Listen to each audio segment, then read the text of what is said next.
Jeff.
Cool. MattOtto.org. Ladies and gentlemen, this is my guest, Matt Otto. And very happy to have Matt Otto on. He's, as my PR said, one of my favorite musicians to listen to. Awesome. Thanks, Cathy. Thanks for having me. I'm happy to be here. So, my first question is, do you actually just play tenor? Primarily, I don't have an alto. I have a soprano, which I used to play a lot. I played it for about 3 years exclusively.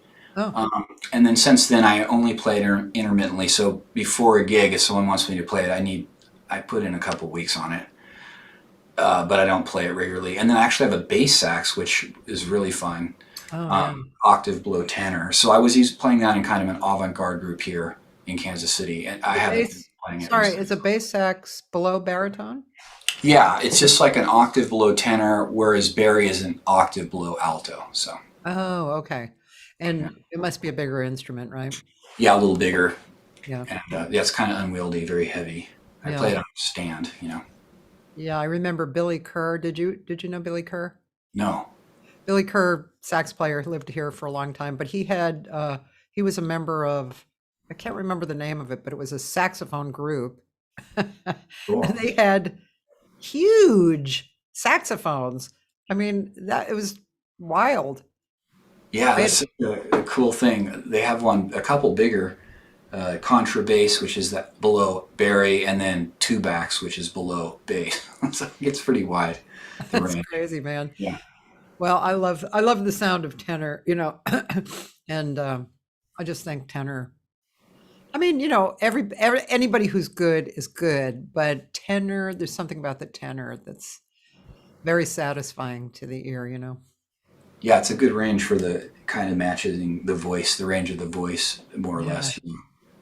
The Did easy. you did you decide actually to kind of focus on tenor, or did it just kind of occur along the way?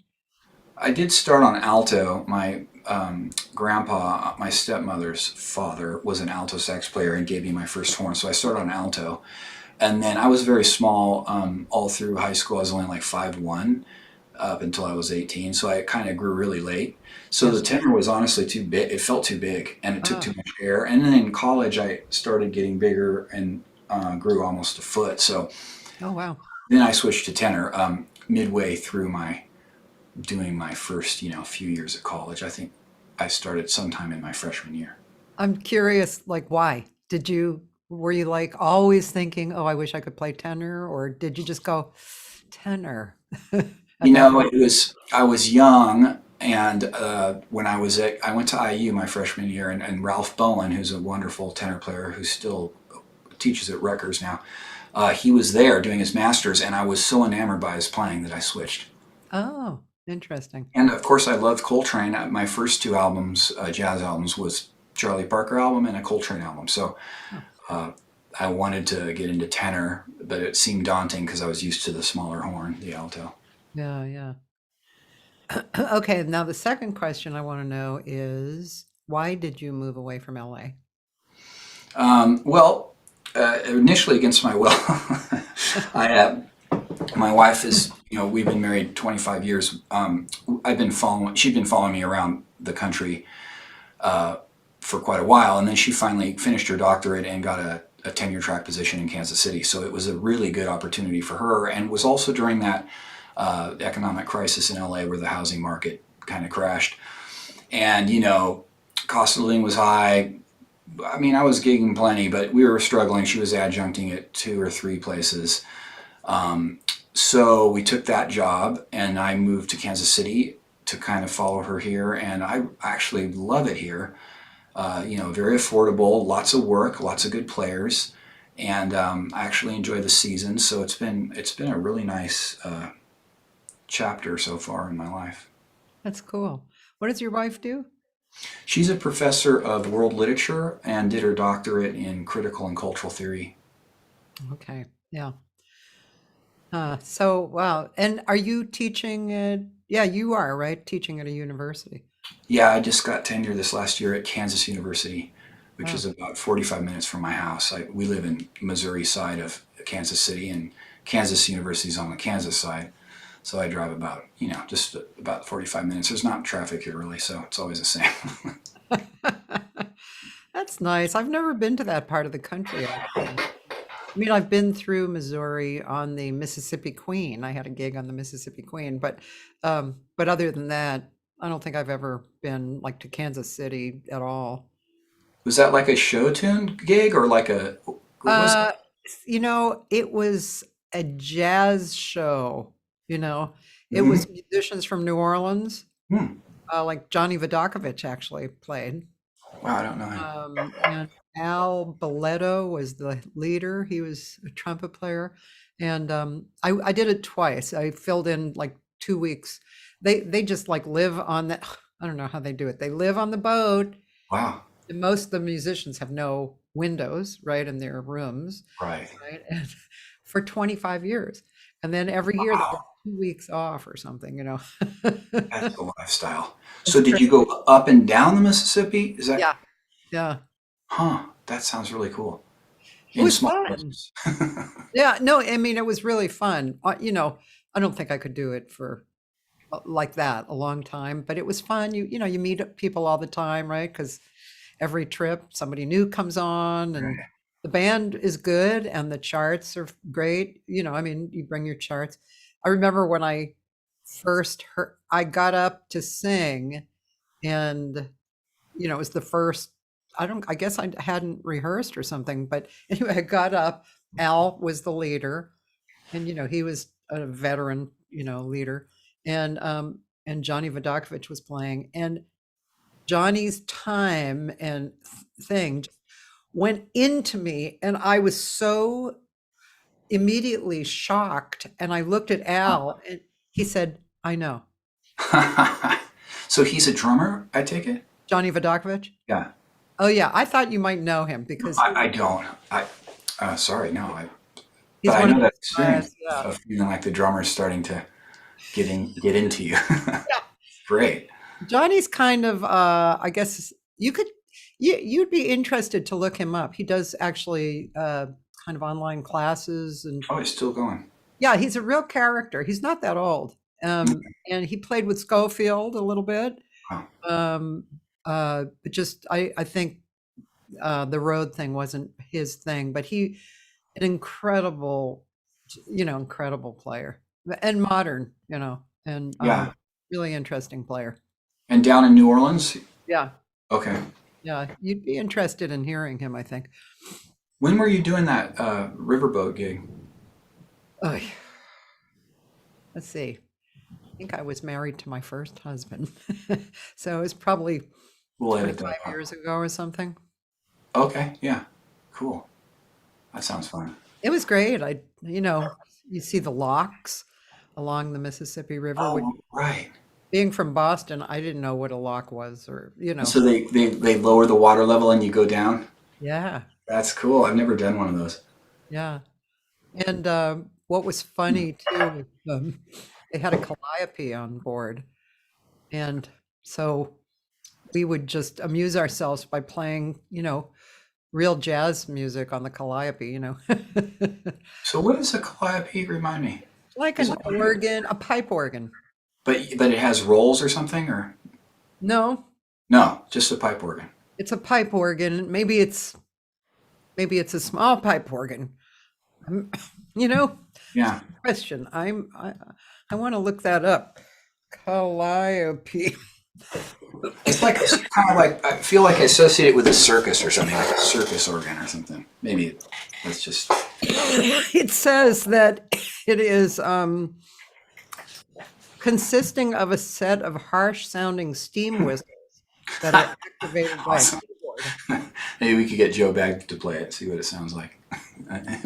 Yeah, so it's a steam organ. And what's interesting about that is, I mean, it's not exactly about that, but Claire Fisher Oh, actually recorded um, on a pipe organ, like a big pipe organ, that yeah. I actually met the man who owned the pipe organ. Like when I Wow. was in Switzerland, and he said he played it for me. He said, "Oh, you want to hear something interesting?" And Claire was just doing his thing, standards and whatever, Wow. solo. Wow, man. Claire Fisher is a brilliant Yeah, musician. yeah. Bill Marcus says hi. Hello. Oh, hey, Bill. Man, that brings me back. Awesome. Very cool. So that was a really cool video, Oh, and it gave me ideas, I must admit. Something else to do, but yeah. it was such a good idea. Did you make that video as an example of that record, Soliloquy? Yeah, I released it a little before the CD came out as a, humble attempt to do some promotion. So I just put together a collage of photos from our different gigs over the years, and then kind of faded in and out of each of the tunes, or the majority of the tunes are, you get little clips of them. So it was fun, and I'm not very good with film editing, but it was fun to put it in a little program and try to make it look, at least enjoyable. Yeah. Did you use iMovie? No, that one, I'm a PC guy, so that one was just like the equivalent, that comes with, I think it's called Movie Makers. I mean, it used to Yeah. come on the operating system. I don't know if they still have it or not, but Yeah, I'm sure it's similar to iMovie. yeah. Yeah. I was thinking while I was listening that about the fading in and out of the music. I guess iMovie does that. I'm not sure about the fade. I love fading. What I did was I did the audio track in a WAV file editor with the fades, and then I imported that as one track into the Movie Maker, so the whole entire soundtrack was there, and then I tried to bring the pictures to kind of Oh, fit the music. so I could use Logic or Right. one of those. I see. Yeah. Yeah, that's a good idea. Somebody said this to me the other day, I mean, okay, it was enough that we were musicians, and doing all kinds of things. And now all of a sudden, for the last 2 years, we're Right. thrust into movie making and engineering, and you better do it, Yeah, you're supposed to be able to do everything now. Yeah. Are you good at that stuff? Well, there you saw it. That's about the extent of it. I mean, I do quite a bit of recording. I've recorded for years, so I know how I do engineer stuff, mix and master albums. But I've just been doing that, like most of us, since the Tascam came out, and before that with cassette tapes. So just kind of always recording all my gigs. I've obsessively, you mentioned Bill Marcus. I have recordings of me and Bill playing from way long ago. Fifth Street, like 80s, late 80s, Sick. early 90s, yeah. And so I recorded everything. I used to just hide a cassette tape somewhere in the club and tape it. Now, of course, the phone makes it easy, but Yeah. that helped me kind of get good at least audio engineering. I'm decent at that, but not video. I'm very green. It's cool that you're good at engineering and mastering. It's fun. I mean, I'm work in progress. So if I have the money, I get someone else to master it. But I do like mixing the albums. It's really enjoyable. And you can be very patient, and just listen to it until you're really comfortable with the mix, which is a luxury that you Yeah. can't afford to do usually with an engineer. Yeah. I have to move into I'm using Logic, and I GarageBand was really easy for what I do, but now what I need to find out how to do in Logic is set up okay, the A section I want this happening, but then the B section I want this happening. So I have to move into understanding how I can kind of lock in what I want at the A section so I can move on and not have to be forced to do what I'm doing in the A section, Yeah, yeah, it's nice. Yeah, It's I'm almost sure a there's a different way. process. Yeah. Yeah, Yeah, it's really interesting process, and it is a process, and you just have to let it go. Like, yeah, it's just this time, this is what I'm doing, and then yeah. the next time I listen, I'm doing something a little different. Yes, it's like those albums. I always think they're never done. You just basically stop working on them and put them out, and then they're done. But That is so maybe true, they're isn't it? done. That's so true. Hey, guess who's here? One of my dear friends, and I guess yours too, Lauren Pickford. Oh my gosh, Lauren. Oh man, I miss Lauren so much. He's one of the great alto players in my life. Talk about New Orleans. Piano too, and sings well. Plus, Yeah. he's a great cook. And, He used and to, an artist too. yeah. Oh, I've saw maybe one of his paintings he had up. He used to rehearse at his place, and he'd make us gumbo, and we'd rehearse a little bit, but mostly we'd be eating and hanging out, and he'd tell us great stories. I imagine he's back in New Orleans. I did Heck talk to yeah. him on Facebook a while ago. Yeah. I keep trying to get him to come on as, like Oh yeah. my guest, but he keeps refusing me. You should do it, Lauren. I love Lauren. Lauren was kind of like my jazz daddy here in Los Angeles. When I was first came here, I was 21, and that was a period that, was very open and kind of safe to stay awake till, 4 or 5 in the morning wandering the street. When was that? I missed it. I came here in 76. Okay. Okay. Yeah. Yeah. And anyway, I met Lauren at Jimmy Smith's club. Wow. And, if I knocked on his door at 4 in the morning, he'd open it up. I'd go in and sleep on his couch. And, he was always taking care of me and teaching me. And Ted Hawk was a drummer back then. And yeah, it was just, I look very fondly on those days, That's amazing. Yeah. I was playing at that time. I was studying. So in 76, 77, I was studying with Don Hawkins. I had just started with him and Paul Carmen, who you know Oh, as well. I started with Paul, and then Paul got busy. I think he was cleaning pools part time, and he passed me off to Don, and then Don Hawkins taught me up through junior high, all through high school, and then I went away for college. But I didn't get. I mean, I got out a little bit. Red Lion, I never got too far into LA. Mostly, I just see Don playing around. He played around Orange County a lot, North County, and yeah, he was great. And actually, Ron Stout used to play with him, so I used to hear this amazing band when I was young. Ron Stout and Don, and Hawker played drums in it a lot. Kevin Tullius played drums mostly. oh, I love that. Yeah, Kevin was great. He was Yeah. a good father for me as growing up. Yeah. He was Maybe so some creative, problems. man. Yeah, What a creative guy. yeah, yeah. He was my first like true. Well, Don too. Don is like all jazz all the time, and so was Kevin. And but since I wasn't studying with Kevin, we would just hang out and we just listen to albums. Like that was so different for me to hang out with an adult and we didn't talk. We just listened to albums, and then he'd be like, "Oh, check this out." He'd put on another album. We'd just sit there for another 20 minutes, listening to like a whole train cut or a whole Jared album, from both sides. And it was great hanging with him. Plus, he wrote all the time, so he got me probably more than anyone got me into writing. He's like, "Oh, you can write. Just sit at the piano, make something up." He was very unstructured, but great writer. So is that where you met Leonard Thompson? So yeah, I met Leonard through Rex, his dad. Yeah. We all, I grew up in Irvine and Laguna Beach. My parents were divorced when I was 5. My dad lived Laguna, my mom in Irvine, and so I used to go down to, what was that? Well, up and down the coast there, up to Studio Cafe, where Don would play a lot. Eric Marienthal, some of those guys. Yeah. Who else? There's some other great players up there. Guy from Super Sax used to play up there. So burning. It'll come to me. Oh, I know who. Are you talking about the sax player? Mm-hmm. Yeah.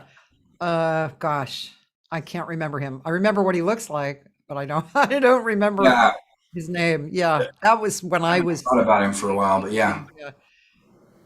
But then down south, Leonard's dad Rex had a steady down there with this guy Rags. You probably knew him on drums. Yeah. Harry Smith on bass, Yep. and I used to go down there and sit in as much as I could. So they were really generous, just like Yeah. older players. They let me play as much as I want, and I was pretty green, probably sounded Yeah. pretty rough, but they were supportive. So then And I met Leonard this way after. person right here, Yeah. Stephanie Haynes. Oh, is it? Yep. Wow. So That's awesome. Steph used to sing with them all the time. Yeah. Yeah. I'm trying to think of the name of that club. It's been so long. Anyway. You mean in Laguna or in Yeah, down south of Laguna. um Well, Leonard would know. But yeah, it was such a great time period, because when you're that age, 15, that age, it's like jazz is so magical. yeah. There's no barriers and you don't really know what it is. You're just like, you just solo, you just like, I'm going to try something, and you're just working with sound mostly. I mean, I knew a little theory, but Don mostly had me playing by ear. Yeah. Just like tell me the key and be like, yeah, it's basically in this key. Just use your ear and figure something out.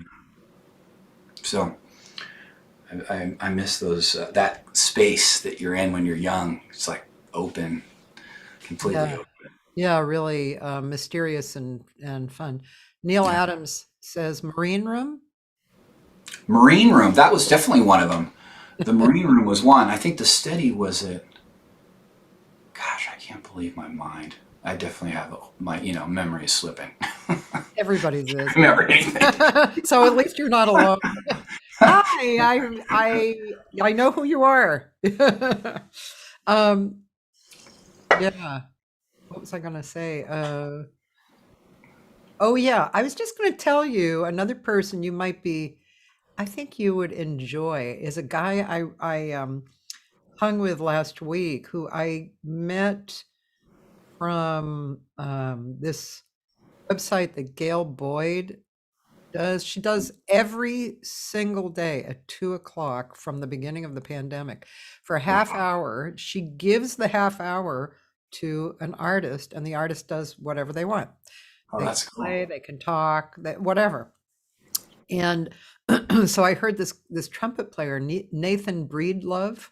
Hmm. Really, and Lauren, you might be interested in him too. Really interesting. He's played with a lot of heavyweight, older bebop guys, and he really because what stimulated that is you were talking about, the space, and like when you listen to him, you don't hear a lot of technical, show off. You hear a definite point of view, and that kind of great jazz that's, I don't want to say sloppy, but it's very organic, Nice, yeah. Really, I really enjoyed listening to him a lot. Nathan Breedlove, and he had spent time in Europe and, Mhm. various things. But I think you and Lauren, I think you would really like him too. You know who moved to Memphis, which is that close to you or not? Memphis, it's about, I want to say 10-hour drive. Okay. Maybe 8 if you're going fast. Maybe Yeah, 8. I think it's kind of directly north of New Orleans. But Bob Moses moved there. Really? Wow. Yeah, just like 2 months I ago. was just listening to his When Elephants Dream album just last week. What a Love great, that. great album. I Man, love he's it. so killing. I hadn't heard it for years, and we were driving to St. Louis for a gig, and we put that on. It's just like so great. I know. Like you said, that kind of raw energy, a lot of improvising, a lot of freedom emotionally from the players, not a lot of, not obsession with perfection, but more about emotional, you know, putting yourself out there emotionally and connecting with the other players in the music. It's very refreshing and in some ways seems to be contrary to the way things are going in the mainstream in jazz these days. Yeah, I Although, agree with you.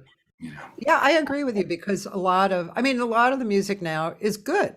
It's great and it's very similar instrumentally and vocally. There, I think we see a similar paths, which is mm, technical prowess, right. kind of inside modern jazz, right? Yeah. But it's nice to like Bob Moses, that elephant when elephants dream, that was it had a form, but within the form, it had this joyous release, like everybody was playing Yeah, together. And so it was musical, but it wasn't like clean and precise, you know? yeah. It's a sometimes I think of it as kind of a Eurocentric influence that's made jazz become so much about technique and execution, as opposed to its origination was more about self-expression and emotion. And it feels like it, I'm not a big fan of that trend, but I mean, I definitely, there's obviously great players who can do both for sure. Yeah. And they're always, certainly great to listen to. But anyway, I think hopefully there'll be kind of more of that. I don't know, that kind of creative art music being embraced by a wider group of the younger players. If it gets some traction. But I guess it'll always be there for the niches. Yeah, absolutely. When I was in college, I was at Berklee for flute when I was young, Oh and wow! that Boston was just so happening at that point, because it was the time too. But Boston also invited all these different genres and stuff. But that was when I got turned on to Bob Moses. Yeah, And, he used to teach there, right? huh?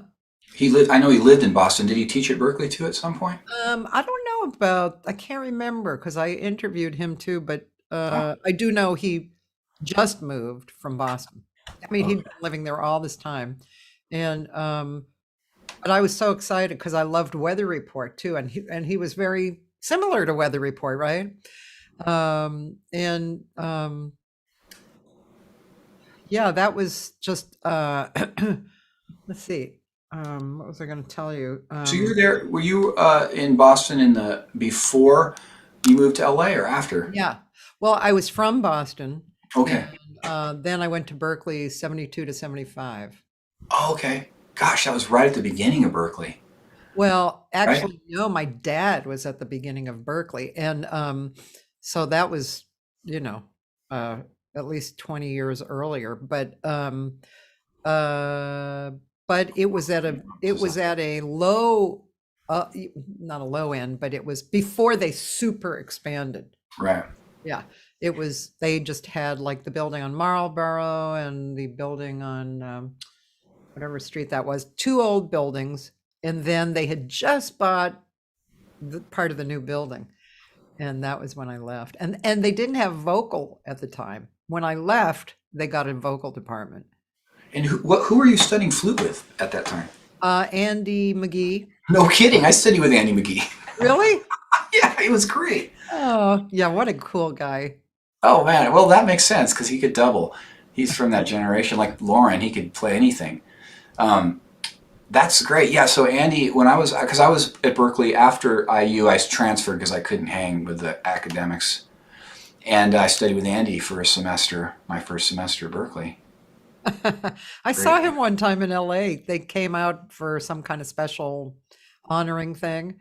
It was Yeah. great, man. I was like, wow, Andy McGee, because what a sweetheart, right? Yeah. Super nice, and he must have gotten pretty old because he was pretty old when I was studying with him. Yeah, I think he did get up there in age. Hmm. And of course, when I was there, John Laporta he was basically running the whole. Was Hal Crook there already? Al Crook he kind of ruined me.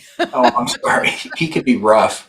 Well, the thing about Hal Crook was in his I don't know if you ever took a theory class from him, but he he had a monotone voice. Hmm. And if you don't understand theory and the teacher has a monotone voice, Yeah. you know, you're just going to fall asleep, which is, I think, basically what I did. Yeah, I loved his books. I studied with some other people when I was there for theory, but I ended up going through all his books after I graduated, which are amazing.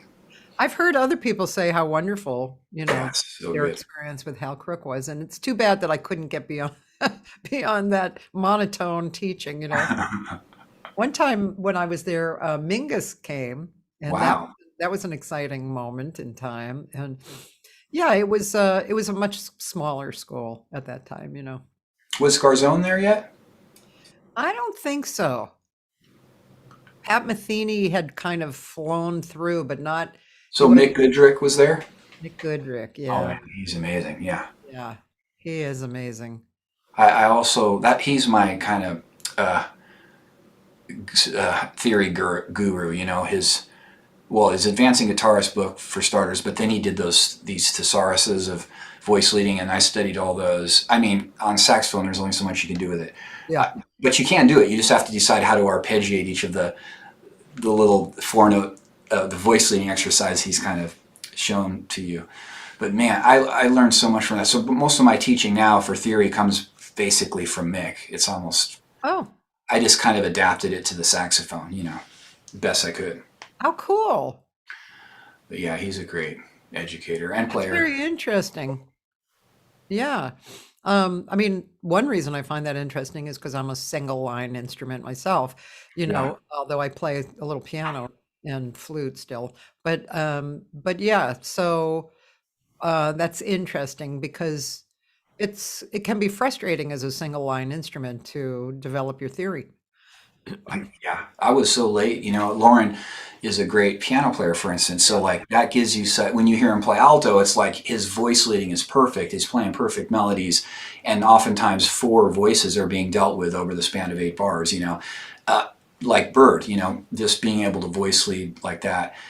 And if you don't play piano, I mean, I finally learned to play piano, but it took me quite a while. You know, it's a lot harder to understand that, I think, when you're starting out. Just, you know, playing or singing single note lines. Yeah. Yeah. I'm going to start even though I play piano already, you know, I mean, I play okay. You know, not up to my own standards, but but I'm going to take a beginning piano class with Jeremy Siskind. Do you know Oh him? yeah, I know Jeremy. He's great. Yeah. We went to the same high school. Oh, really? Yeah, I'm a bit older than him, but same high school, and we've played together a bunch when he's been out here. He's great, amazing player. He is. We did a gig about 2 months ago, and yeah, he reminds me of an old partner that I had that I traveled with a lot in Japan, Phil Strange. And it's kind of, you know, there's so many great piano players. It's not like, you know, there's a lack of that, but every now and then there's a guy who you kind of connect with, and it's kind of the spontaneous combustion. That's how I think of him. It's like here's an idea, and boom, you know, it's like it's really fun to play with him. Yeah, he's got a good positive spirit too. It's very buoyant, you Yeah. know, and uplifting playing with him. He's super creative, and he's a really solid classical player too. One of Yeah, those. and he's supposed to be a fantastic teacher. So I'm taking a class. He teaches at Fullerton College, and I'm taking an online class, beginning piano. Excellent. Oh, that's great. Really excited. Yeah, I think I saw it. I'm on his email list. I think I saw that a couple days ago. He sent out a little blast about it. So it looked good. I kind of scrolled through it. It looked really good. Yeah. I want to go hear something again. I was thinking of you and Leonard, because Oh, I love Leonard Thompson. me too. I love me some Leonard Thompson. What did we find before? We found Punjab. Oh yeah, that's us playing Punjab. That was out here in Kansas City. I think Todd Straight's playing with us too, if I'm not mistaken. Oh no, Brandon Draper's playing. Oh, just to tell people, Leonard Thompson is the pianist, and actually one of my still favorite records is the duo of you and Leonard. Oh, thanks. You know, this bass player, he played with Carn Allison for years, a really wonderful bass player here, Gerald Spates. And we play occasionally here, and he teaches at UMKC. Oh, cool. Yeah. Okay. And Brandon's is the drummer who teaches at Kansas University with me. Great drummer. All right. We'll probably, I always say this and then I don't, but we'll probably, you know, kind of fade out at midway or something. Yeah.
Beautiful.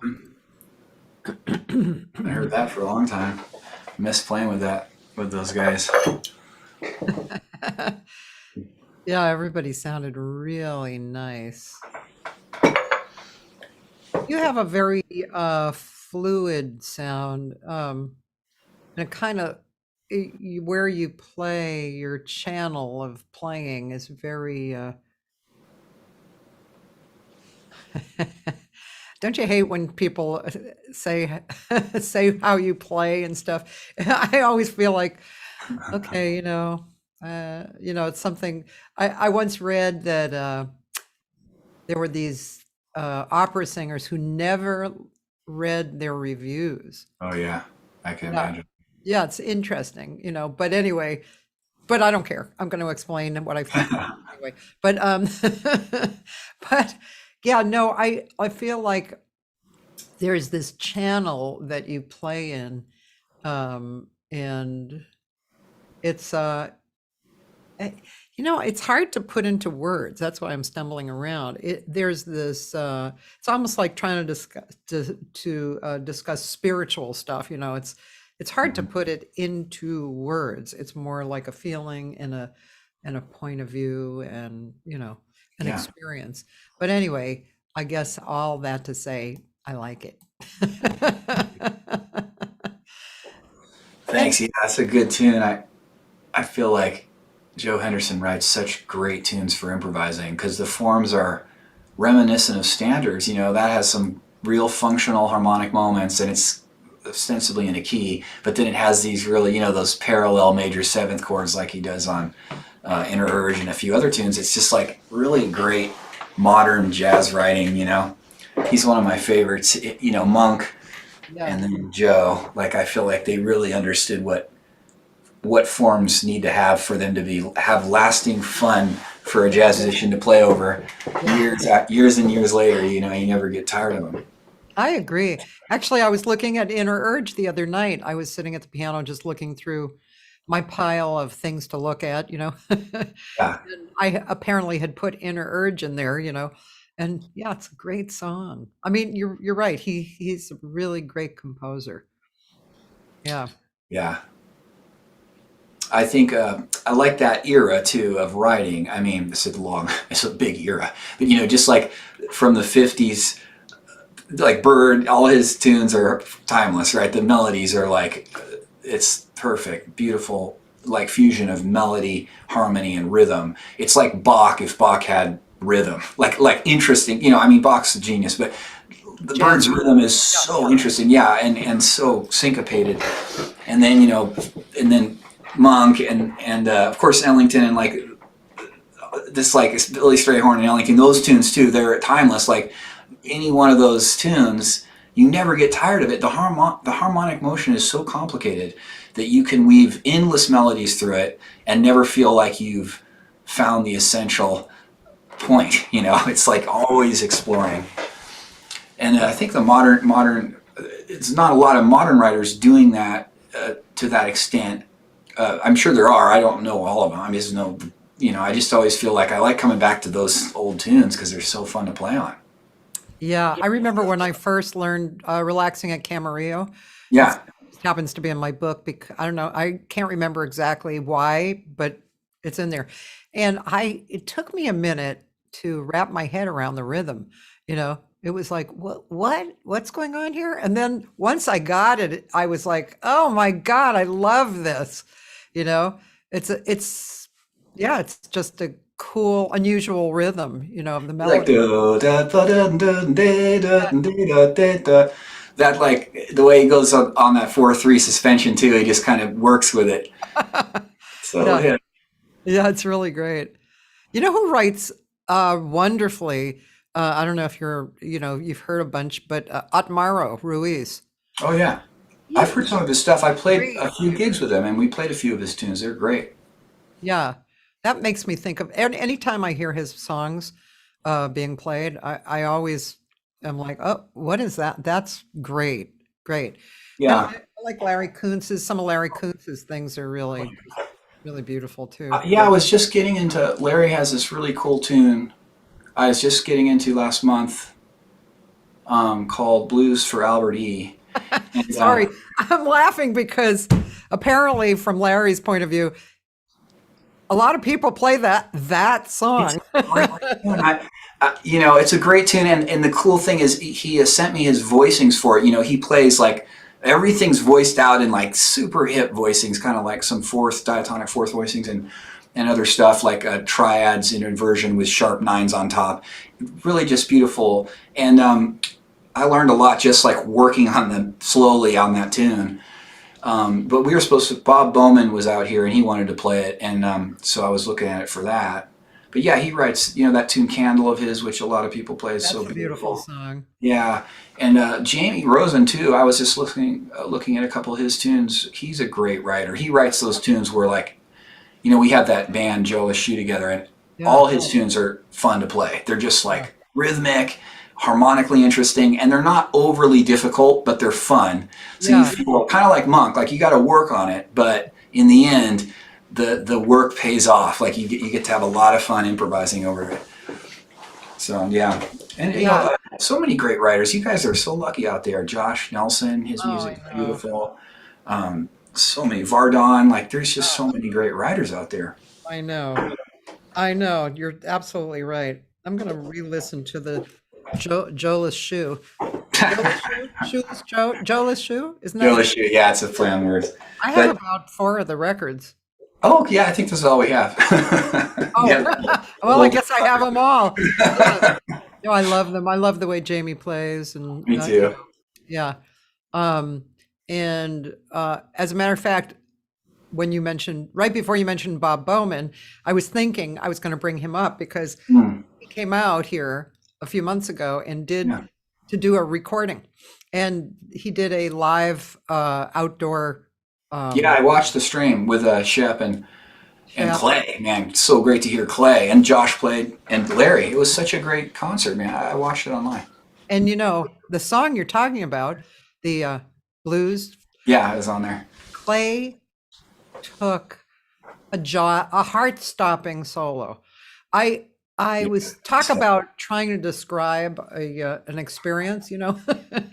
It's hard to describe Clay, but I find it so intriguing. His perspective is so uh, it's kind of avant-garde and it's unusual. I don't hear a lot of trumpet players, well, anybody thinking like that, and he's so artful about it. I mean, he took an unbelievable solo that day on that song, and they're going to have a CD release party in January, Mm, February, something, or upcoming. Anyway, so I nice. can't wait to hear that. And yeah, I love Bob too. I mean, we used to work when he was here, and we used to work together a lot. Yeah. Clay is like, I always think of him as he's a special artist, a true artist, right? I mean, he's got an original voice, and I've only gotten to play with him a couple times. Once in Joe Barbera's group subbing for Shep, and he also he creates a catalyst on the bandstand. He's like a catalyst for creative energy, and like if you play with him, he makes you play different. I noticed that he came out to KU, and I got to play a little bit with him out here. Just such an amazing improviser, and a real improviser. He takes a lot of risks, and like he really touches the void, so to speak. He goes for it. It's very refreshing, especially from an older player. Yeah, And Bob's like that too. I mean, if he can't make you creative, if he can't break you out of your shell, no one can. I Amazing. know he's really special. I wonder Yeah. I wonder if Clay has played with Ryan Dragon because he is very similar to Clay. Who's that? Ryan Dragon. I don't know him. Oh, really? Oh, No. you got to know him. Well, Jay. Oh, I was thinking of Jay Migliori. That's who he said Jay, and I'm like, that's who I was thinking. Jay Migliori. Yes, Guy was so amazing. yes, Jay Migliori. He was I always didn't playing mean at to that time. interrupt you. Yeah. Yeah. I learned that tune Smile because I heard him play it. I'm like, man, that's the coolest tune. He's like, it's a Charlie Chaplin tune. Really? Yeah. Wait a Jay's, minute. yeah, kind of fast swing. You know Joey Sellers, right? Yeah. So Yeah. Joey and Ryan. Creative, like, Yeah, but Ryan was his student, and then, okay. as students do, just moved ahead. And I saw him with the John Beasley band recently. And anyway, Does Ryan play trombone or no? yeah, Oh, he does. Okay, yeah. cool. And I think his father is a trombone player. I think it's Ryan's dad. Hmm. Yeah, it is. And uh and he got him together with Joey for when he was younger. But Yeah. he's similar musical perspective to Clay. Well, makes sense because Joey's like that too. He's Yeah. just a consummate improviser, and he puts the word improvising in the front of the process. It's like he's trying to reinvent himself every time he plays. He's amazing. Yeah. It's Yeah. good to play with guys like that. I mean, it's humbling, but it's also inspiring because it reminds you that like I'm not trying to do anything creative. When you hear these guys, you're like, wow, this is where the freedom is. Like take more chances, take more risks, and you get a bigger return. I know. I work on that too, I I I don't know, what do you ever go through this when you're playing? Do you ever go through it might be excuse me, might be a singer thing Mm. or could just be a me thing. But I go through, and happily too. I mean, there are times when I just like to sing the melody. Yeah.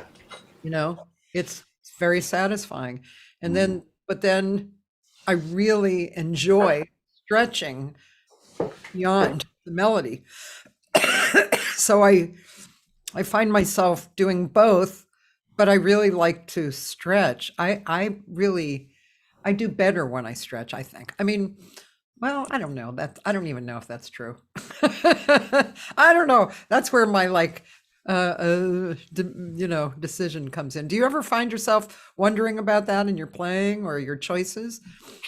Yeah, for me, the struggle is always kind of walking the line between being honest, playing exactly what I'm hearing in my mind, which, I kind of think of that as the thread, like the main thread. I'm hearing a melody and I play those notes, like I hear one note ahead and I play that note. And if I string that together, it feels like integrity on some level. It feels honest. But then, you just have this desire to do more. And so you want to embellish it using harmonic knowledge, rhythmic knowledge, whatever. So walking that fine line between embellishing the line, but then coming back to it so you don't lose the essence of what you're trying to say. That's for me always the challenge. Obviously the faster the song is, the more difficult it is to connect to the thread because the tempo is prohibitive, both technically and in your mind, sound is, sometimes you don't hear something. So what are you supposed to do? Leave space for 8 bars? You could, but usually if I hold a note, I can start hearing a thread and I try to jump onto it. But yeah, it's definitely a struggle. I mean, it never feels like I am done. It always feels like a struggle on some level. Cool. I mean, I didn't mean it's cool that you have a struggle, but it is. Yeah. It's cool because that's what I go through. So it's nice to know that it's not just a singer thing or, also it took me, I mean, I've been singing all my life and, I've gone through these different perspectives, in the beginning, I didn't really think about it really. I just sang and I was good, and then seemed like the older I got, the more conscious I became of what I could do, needed to do, wasn't doing, and then in the recent, I'd say 10 years or less, I've moved into a different perspective. It's more like, I want my voice technique to be good, and I was having some trouble because I have a chronic cough. But my teacher kept saying, "Get out of your head." And I was like, "I'm not in my head," I was very indignant, "I'm not in my head." you know? And sure enough, I realized, oh, yes, you are. You're analyzing yourself. Everything that comes out, you're analyzing. Then I happened, the road is so beautiful. I happened to ask Larry Koonse at that time what he was working on. And he said, I'm working on what I have to work on with joy. Beautiful. Yeah. That totally changed my life because I started, especially because I found myself analyzing. um, you know, Yeah. I started practicing the perspective of joy in everything, practicing singing songs or practicing technique. And that really made a difference. And now I still, it's something that's very much on the foreground for me.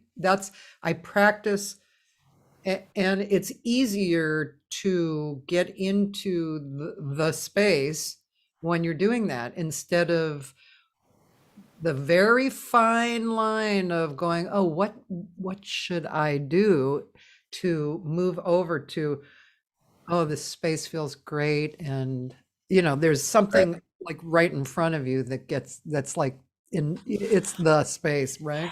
Yeah. Yeah. It's like keeping your mind in a space of creation and not a space of analysis.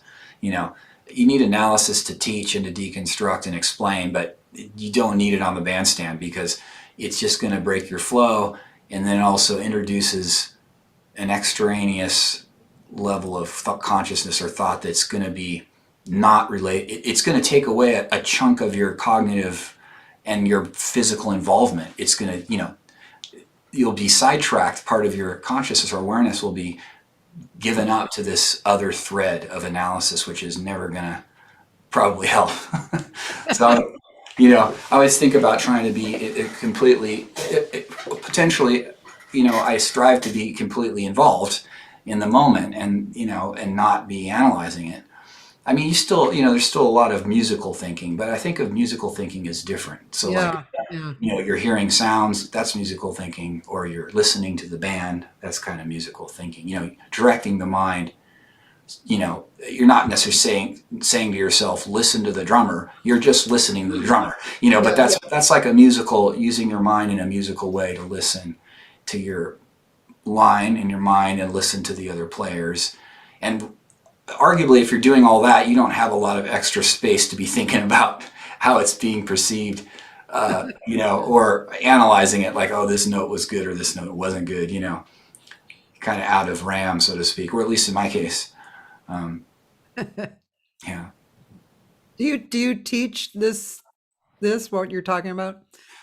Well, I do when I can. A lot of students haven't done enough of the groundwork to kind of get to where we're talking conceptually about stuff. It's like, sadly, if you can't play major scales and sing major scales, and then sing melodies from within major scales, it's like pretty hard to just jump into like more esoteric concept. I mean, I try to embrace both. So like early on, I'll have them like, instead of just playing the scales, I try to get them to improvise right away with smaller note sets, from within the major scale. Maybe you take a triad with one extra note of embellishment and play some melodies with that and get them to improvise right away. But nonetheless, I feel like if you don't know any theory, or it's going to be a real tough battle to take this modern art form, which has gone so far historically, and to try to grapple with it without any theoretical basis is going to be challenging. To do it all by ear. It's one thing if you're just learning show tunes from the 40s and 50s by ear. It's another if you're trying to play someone's modern music at the Blue Whale and they've written some, suites of dense harmony and hard parts. It's like you need a little of both, I think, to be a modern working musician. So, since they're in school for it, I'm trying to give them the framework so they can actually get out and work and be a sax player who can do the job. And then at the same time, encouraging them to be an artist, to do more than the job, like create a voice, find a voice, contribute to the culture, write music, record some stuff. It's hard to do in a 4-year degree for Yeah, sure, yeah, or an hour lesson once a week, but you do what you can. yeah, yeah. You can you can't um you can't step in and give somebody their own perspective. That's their perspective, and all you can do is kind of shine a light, and go, hey, look over here. Yeah. Yeah. Did you, when you were at Berkeley, did you end up getting like a pile of theory and stuff that you slowly got to over the years, or how did you grapple with that doing your undergrad? So I had kind of to me, I look back and I'm like, kind of like, oh, too bad. But when I grew up, my dad was a sax player, and I had twin sisters who were 4 years older than me who sang, and one played piano, and my mom had been a singer. Wow. So when I grew up, I was always singing and always listening to the music my dad was listening to, which was, Ella Fitzgerald and Stan Getz and, Wow. that kind of people. And then, of course, let's see, the late 50s and the early 60s hit, so my sister's music, the rock and roll of the day. And then,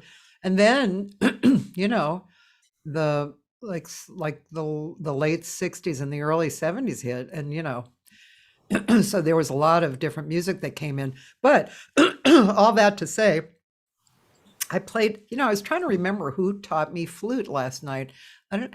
I have my flute lies around wherever so I can pick it up, but and I couldn't remember if my dad taught me the flute or I just don't remember. I don't remember who taught me the flute. Very interestingly. So anyway, I did learn how to read music, and I had all of that going on, like a lot of performing before I got to Berkeley.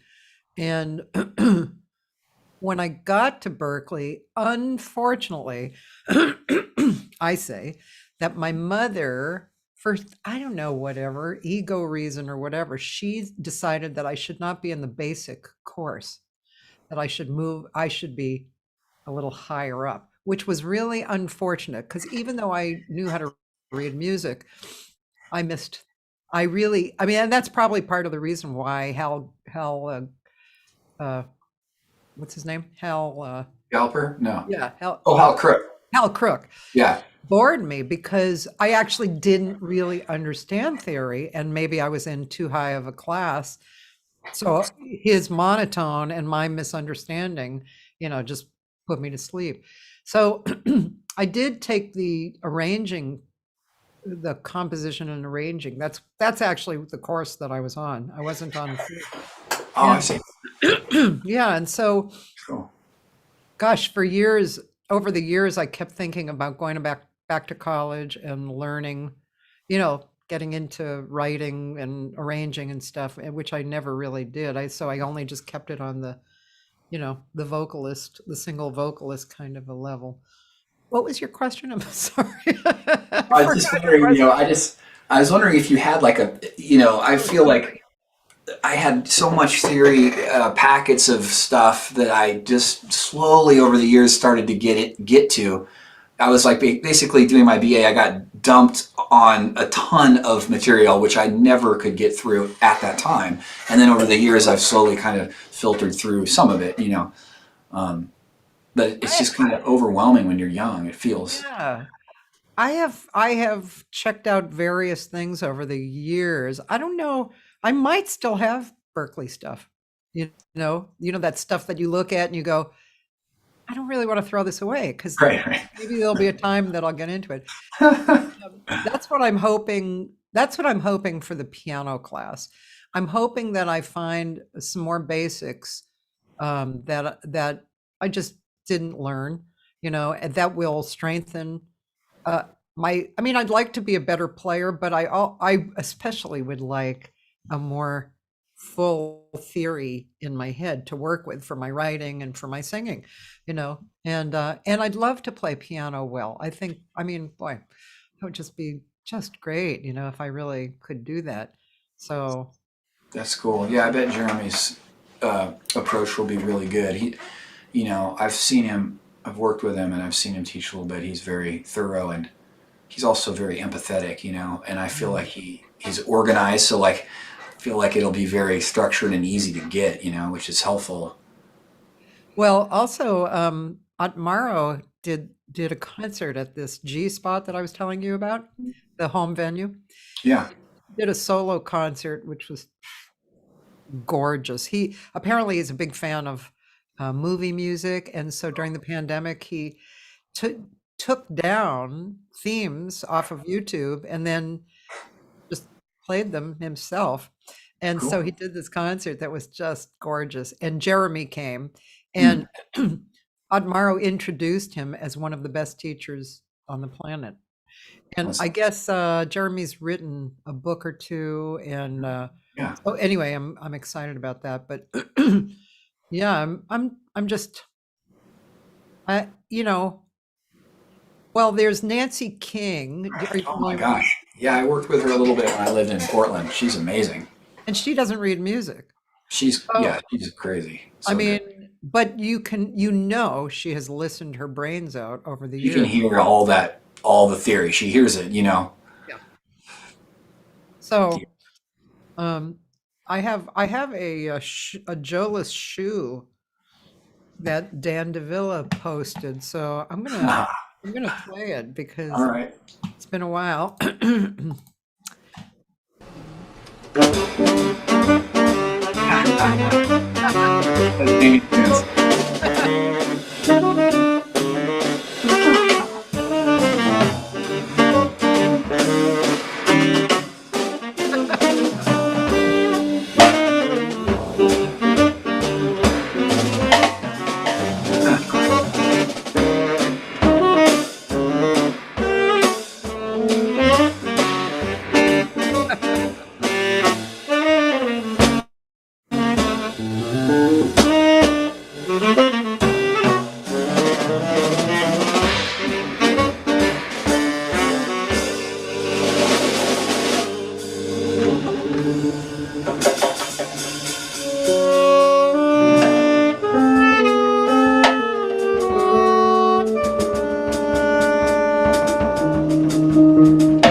Too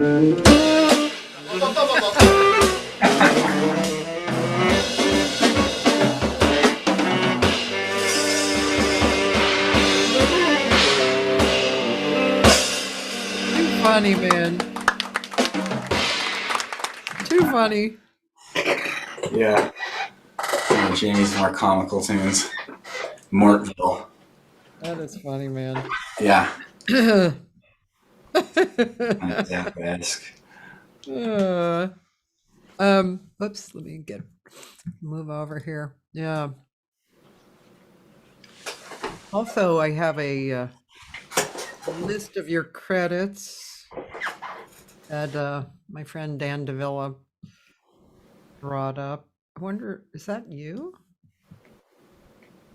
Wow, this is, wait a minute. We don't have to go through any of that.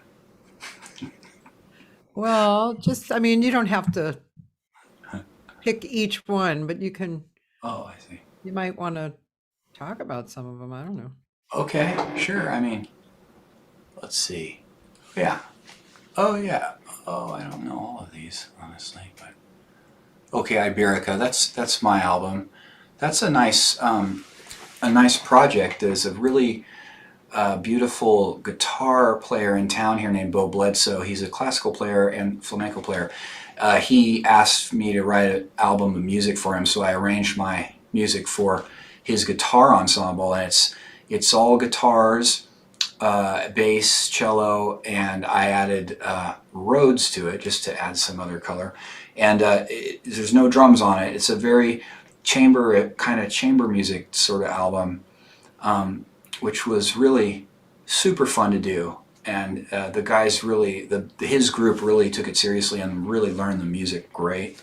Cool. And yeah, we recorded and did some concerts, did a bunch of gigs after the album was released and a little bit before too. It was fun project. Yeah. Nice. Yeah. Yeah. So, I mean, you have a bunch of stuff here. Well, I would imagine you wouldn't remember all the things that you played sax on. Yeah. Well, yeah, I mean, it would be sax if I'm on there. Yeah, so I think that Portraiture is Brian Schwartz's album. I played tenor on that. This is a partial list. It's actually missing a ton of stuff, but nonetheless. Anthony Wilson, Power 9. That was really fun to get to work with Anthony. He's There's brilliant. one There. also Chico Pinero and Anthony. Oh, that would be just me playing horn parts. So there might have been one solo section at the end of I feel like there was one tune, a Wayne Shorter tune we did where we soloed a little bit at the end, but it's mostly just playing horn parts. Yeah. Is this really you, the photography? Let's get rid of LA. Look it up and let's get rid of LA. No, that must be someone else. Yeah. Sometimes they mix and match for some reason, Yeah, there's one with Leonard. The one interesting one, that 53 West 19th was a fun one. That one I did when I was in New York, but we did record it in LA. We flew back and we actually lived together at the engineer's place for a week and did a bunch of takes. It was really fun. So it's kind of all live takes. And I actually did 2 albums at that time. One was, let's see, oh no, sorry. No, that was Red I'm thinking of. My bad, there's Red. 53 West 19th, Steve Cotter's on that one. And who else? Willie Jones, Danton Bowler.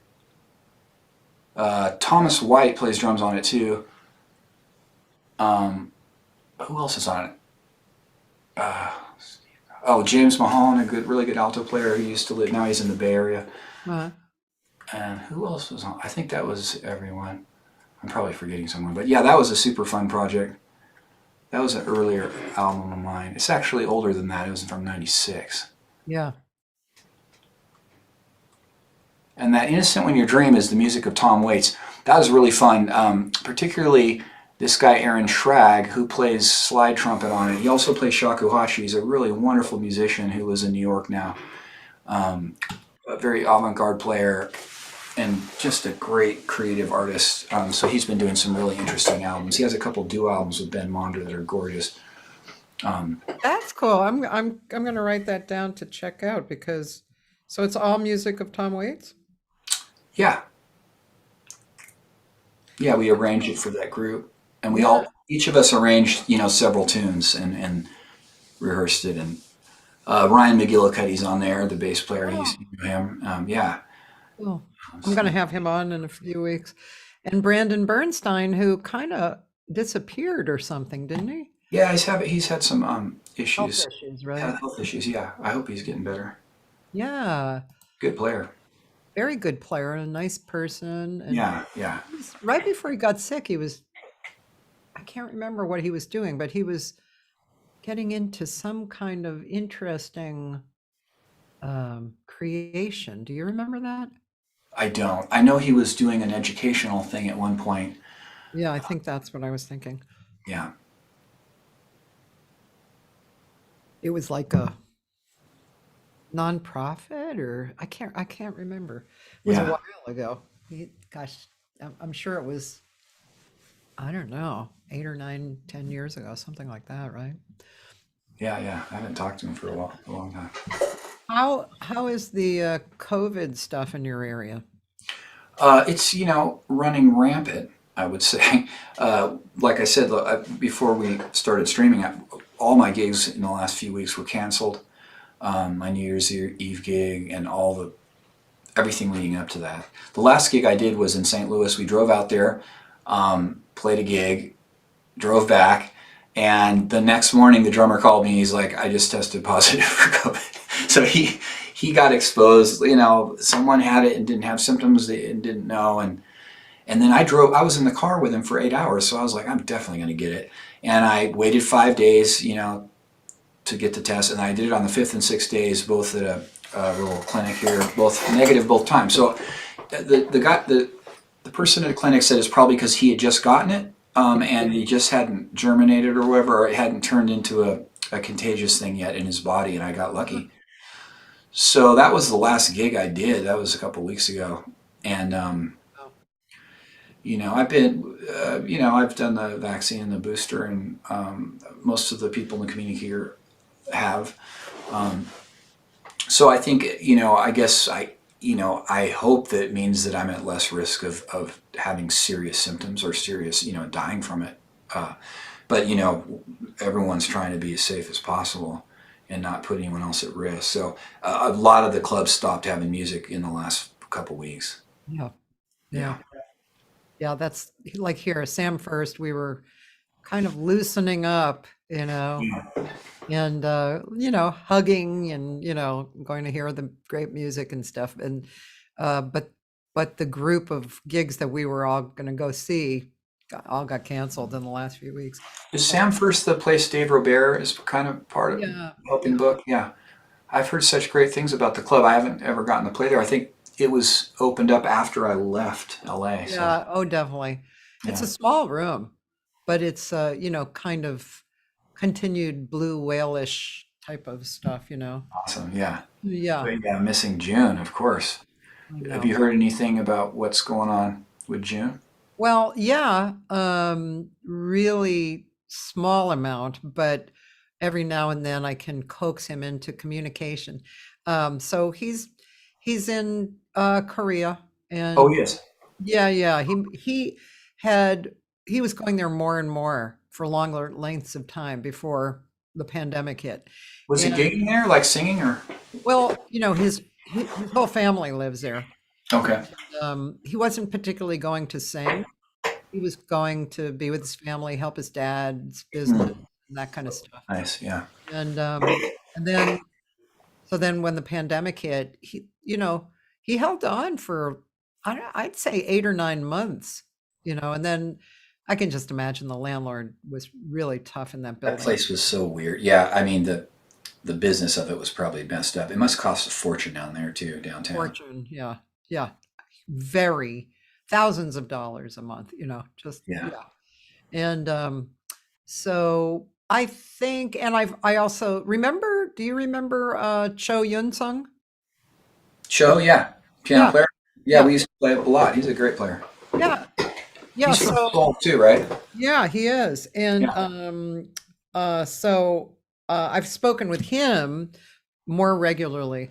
And he's told me that he and June sometimes will have lunch, and June's Oh, nice. basically fine. I think he fell and broke something, but other than that, and we emailed a few months ago, I'd say, and he said he's fine, and I get the impression that he's kind of going through a period of time where he's kind of standing back and just kind of relaxing and observing, and Self-reflection. yeah, that's what I feel like he's doing.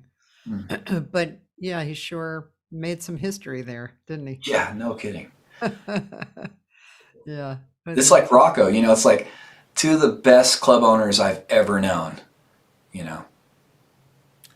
I know, when I tell people about Rocco, and sometimes I do because I have a, DVD of me and Ted Green that we did in Rocco. Oh my gosh, I want to see that. Oh, You well, got to play with Ted Green? I didn't know that. oh yeah, I was like one of the two singers he played with or something. That's awesome. Did you ever do that gig at what was that place Judy Chamberlain used to book?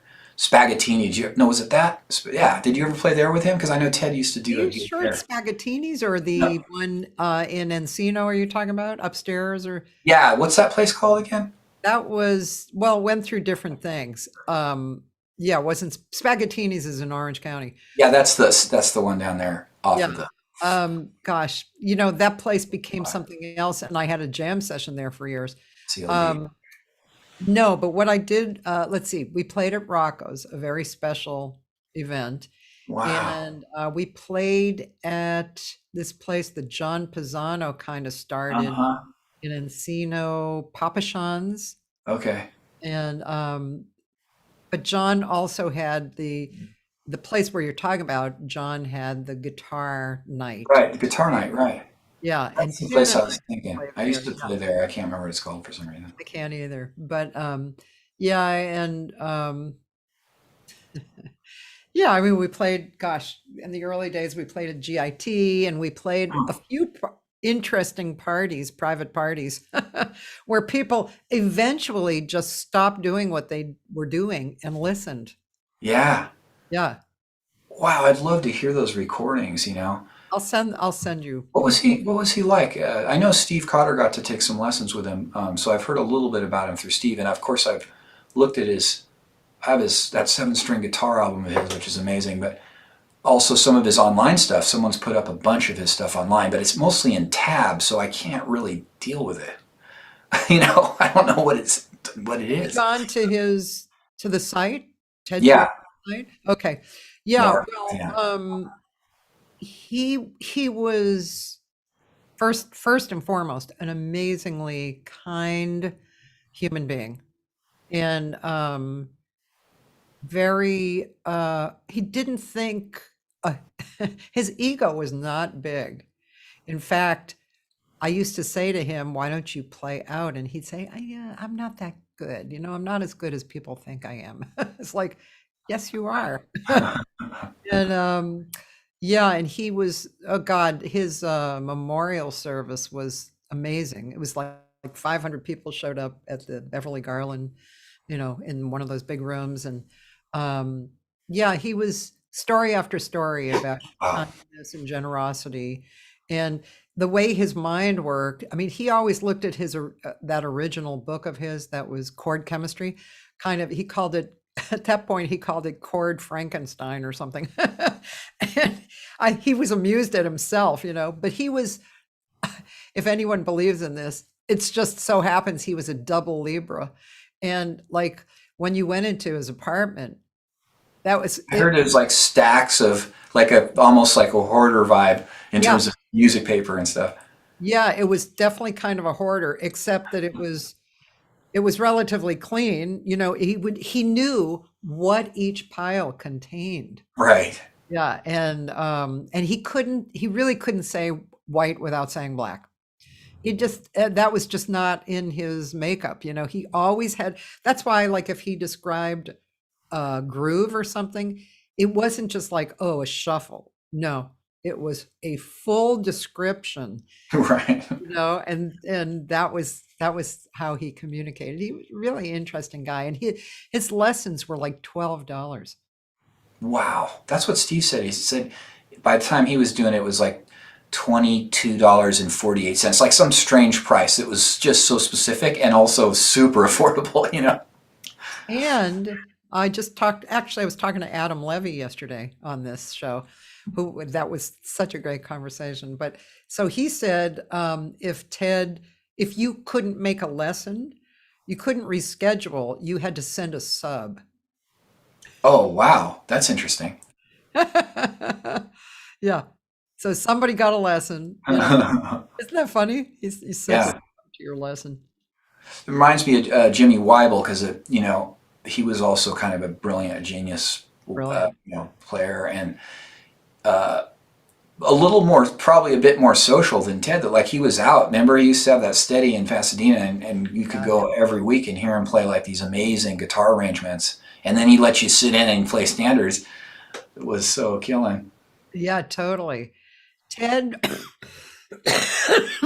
the first time I met Ted, this might be why he wasn't that social, because he was a social person, very open and friendly. But I was working as a waitress at Dante's. I Oh, was wow. 21, How and fun. I had heard about Ted because when I went to Berklee, it was like 70% guitar players. So Ted Green was like talked about Well, I'm sure, person. and Mick must have a huge Oh yeah, respect. Yeah. yeah. So, oh, thanks, Dan. Dan posted me and Ted doing Kansas City at Rocco's. Oh, Um, awesome. but so anyway, Ted fainted Whoa. because the volume of the volume affected him, and he fainted. Now, before that period of time, Ted did play rock, but at some Interesting. point he changed and he got into more Acoustic. Yeah. acoustic type of. So he fainted, and that's how I met him. Actually, I was like leaning Wow. over him, and he opened his eyes, and I was like, "Are you okay? Who are you? You're Ted Green? Oh."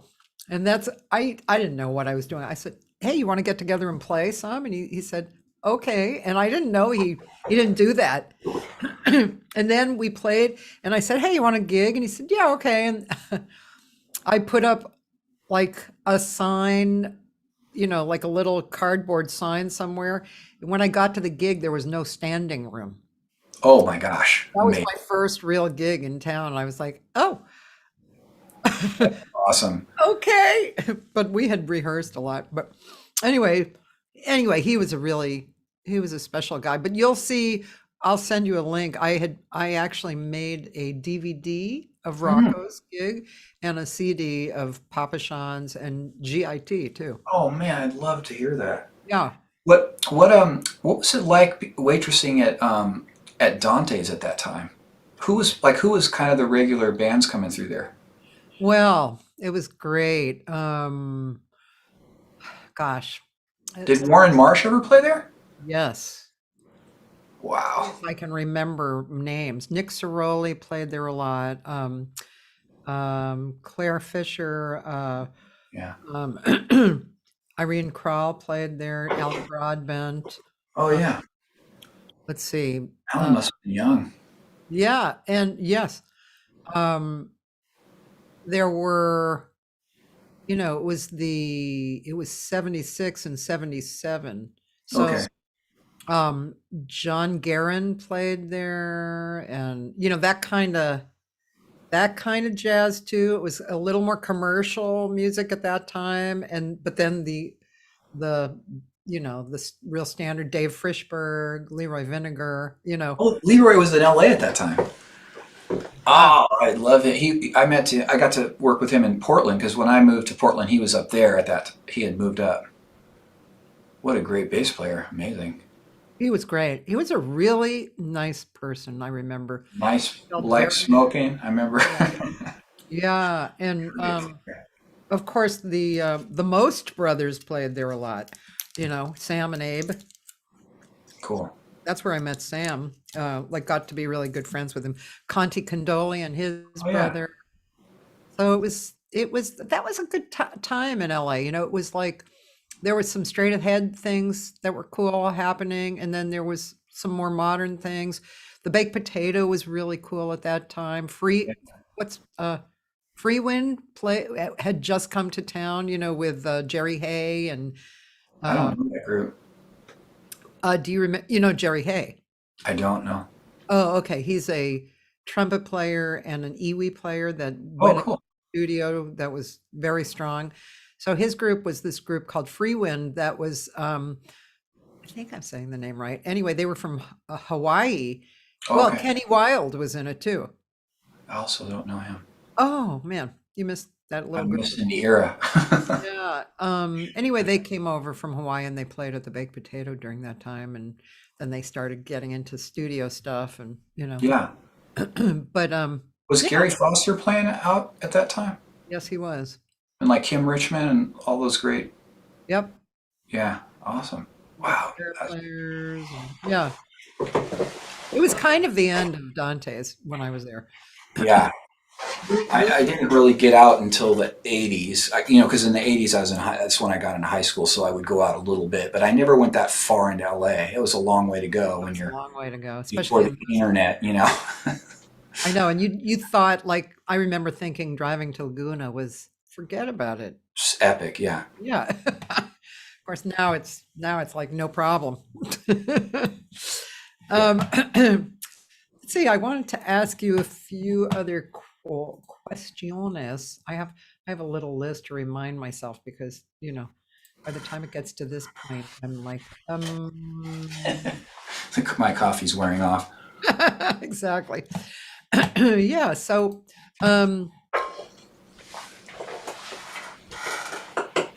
were you always happy with being a musician for your career? Yeah, I was. Don Hawkins set me up real well about kind of giving me realistic expectations. He's like, probably no matter how successful you are, you're never going to make a lot of money, but I guarantee you'll always look forward to going to work, which is a rare thing in this world. So I've been super happy. And I mean, I've been so lucky, I just was a sideman for years and would book my own gigs when I could. And then I finally got this, I also, like you, just teaching out of my house or on Skype or Zoom. And then I got this full-time position at KU. It's a game changer, and I love teaching, so I love going to work there too. So it's been a great career. No regrets at all. I always try to tell my students, like, it's a great life, and it's very supportive. The communities, like you said, you can crash on people's couches, no problem. It's funny. I wonder if Lauren's still here. You must have quite a workload.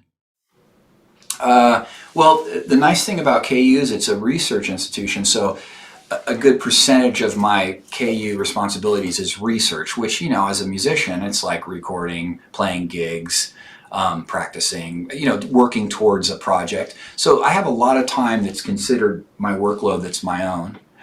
And then I teach a full load, and then I also have to do service work, which is recruiting. We do a camp and various things, outreach stuff. So it's it's definitely my life is it's pretty much my work as an artist. I kind of squeeze into and fit into my teaching. So it's kind of I've changed the balance a little that way. Whereas when I'm freelance teaching and freelance playing, I'm making the students fit my art schedule, my artistic schedule. So it's a little bit of a flip there, but I've gotten used to it. And the security is very nice as you get older. I've finally have health insurance and can save a little money. It's the first time in my life I've actually been able to save money. Usually I've been month to month since as long as I can remember. But you get comfortable with it. It's like, I'll just tighten the belt this month, and then this month I'll take a cab everywhere because I'm doing good. It's like feast or famine. So It always made me laugh, like when I was started applying for credit cards, and they were always like, "Well, what kind of a job do you have?" And how much money do you make a month? And I was like, look, if I can be what I am and pay all my bills and not be Yeah, you're late, doing what great. do Yeah. you care? Give me a credit card. I didn't quite get that. I Yeah. remember two friends of mine, she was a clown. That was her business. And he was a jazz bass player. And they Hmm, actually got a loan to buy a house. I amazing. always thought that was funny. A clown and a jazz bass player. Wow. Yeah. Well, at least it's bass, could be worse. Could be sax. Oh gosh. Um, let's see. There was a question yesterday. Adam Levy, right? Not well, but yes. Yeah. He's a very soft-spoken person. And one of the questions yesterday from the audience was basically, how has that affected your life, your career? Do you feel comfortable with that? So, what that led me to ask, which I think is a good question, is um, what you let's see, without kind of being kind of a strange egotistical question, the the qualities that you bring. um, we touched on it a little bit, but do you how do you how do you accept the qualities that you bring and kind of own them? And I guess that's my question. I could expound, but I think that's it. Well, I think if you're, like Ted Green's a good example. I think the scene will embrace you on your terms if you're just honest about who you are. And so I always kind of stress the importance of just playing the way you want to play, learn the tunes you want to learn, and then the friends that like what you do will hire you, and then you'll surround yourself with people who want what you do. If you try to be kind of like fit all the different slots, jack of all trades approach, it's just not going to be that gratifying. I think if you're just really confident about just pursuing what you love, then the scene will find you. It will find you on your terms, and then it will embrace you on your terms and allow you to do what you do. And you won't get hired for these gigs where they're saying, "Can you play a few more blues riffs?" Or those gigs where you're like, "Man, you got the wrong guy for this. Like, I can't do like a good Sanborn impression. I'm not the guy." There's plenty of guys who can, and that they would actually love to do that. And so those are the people you want for those things, and so if you're honest, then you get called for the gigs that they want you on, and not necessarily a sax player. I've been, I don't double, so I don't do any big band work except for Alan Ferber's group, a couple big bands who are cool with me not doubling, and they're like, "Okay, don't worry about it." Yeah. A little with Ed Neumeister's group, a couple bands would hire me, but couldn't work with Claire Fisher. Forget about it. Gary, it's like, "Well, if you could, I could get you an audition if you could double on everything." I can't play flute at all or clarinet. So I did miss opportunities because of that, but I also gained opportunities where it's like I just do what I want to do. Yeah. So I would say that's the short answer. Uh-huh. If that Yeah. makes sense. Yeah. And do you have any favorite books that you like to read? Do you read? Do you have time to read? Do you read music books, or do you read other types of books as well? Yeah, I read a lot of other types of books. I read some music books, I've read some books on teaching as well, like, to help me be a little bit a better teacher. And of course, in the past, a ton of books on theory. Not so much anymore, but yeah, I mostly read, I read a lot of race theory over the summer during the pandemic when we had the George Floyd murder. So just trying to, make sure I understand some of the history there. So I read a lot of, I don't know, social theory, critical theory. This my wife's very involved with, so she inspires me to read more in that vein. Also, I enjoy books on art, visual art, stuff that's adjacent to music, but not music itself. Being an artist as opposed to, like I read this book last week, The Art Spirit, really great book, older book, probably from the 40s, but it's a little dated, antiquated in terms of the style, but it's so inspiring as a musician, even though he's talking about visual art the whole time. Yeah. But he's really talking about being an artist as opposed to, a crass person. So it's really great. And so those sorts of books I look for, things that are kind of inspiring in that way, Yeah. Yeah. We're almost at the end here. Yeah. And, and it's been really nice speaking with you and seeing you again and hearing you again. Um, I'm going to have to wander through Kansas City sometime. Yeah, it's a good scene. Yeah. I like it. Um, have you hooked up with Nick Mancini? Not that he's near you exactly, but Where did Nick move? I didn't know he moved. oh yeah, he moved to where did Nick move, Dan? Let's see. Let me see if I wrote it down. He moved to. hmm, He didn't move exactly to your area, but he moved to. Oh my gosh, I'm gonna have to look at some other. We Maybe I have can. two vibes player, or a few actually, but John Kazillermoot and Peter Schlamm, both amazing vibes players here in town. Oh, Greg Carroll as well. But yeah, and we have some younger players that are coming up on vibes, but there's not obviously not as many vibes players as drums or guitar or sax. he moved to Tulsa. Tulsa, yeah, okay. It's a few hours.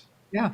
It's got a cool scene. I mean, it's very small. There's a cool little avant-garde scene there. I'm sure he'll be able to work because Yeah. there's some clubs, and he'll be, he's a great player. He'll do fine. Yeah. Why did he move to Tulsa?